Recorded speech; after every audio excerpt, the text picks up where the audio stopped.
hello Bristol. I'm sitting here in a chilly Gothenburg, looking forward to coming to England next month together with the Västerås Sinfonietta and Lawrence Power and Paul Watkins for a fantastic programme which is inspired mainly by nature. We finish our UK tour at King's Place on the 19th of February, but we begin in Bristol on the 16th. And there are some things to know about the programme. One, this idea of nature.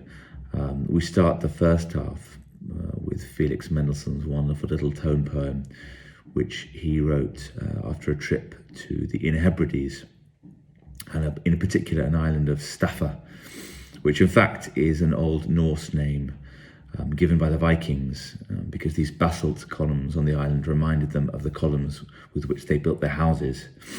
And these columns are called Staffa in Old Norse.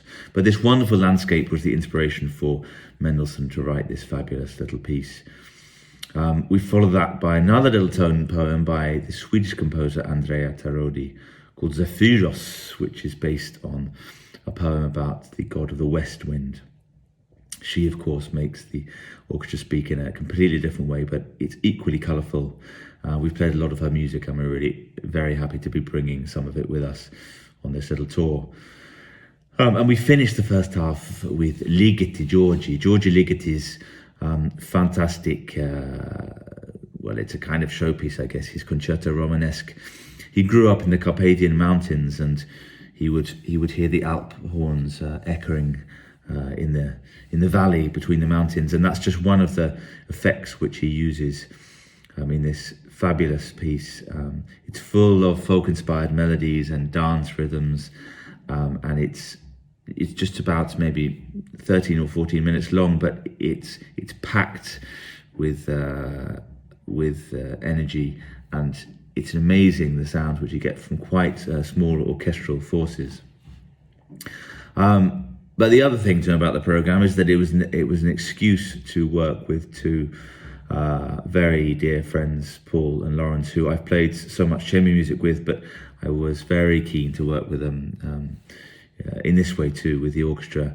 And Brahms's double concerto, this kind of unusual combination of violin, cello and orchestra, was a piece which I know they wanted to play, and so this was a chance to perform it.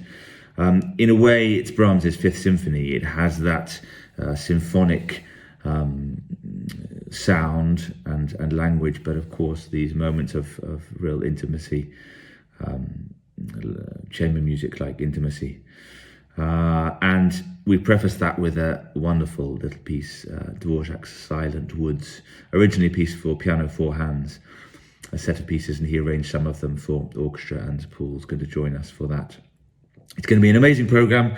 I would urge you to come. Please don't miss it. You'll be sorry if you do. And we're looking forward to bringing the orchestra and these two wonderful soloists. And see you in St George's very soon. Bye-bye.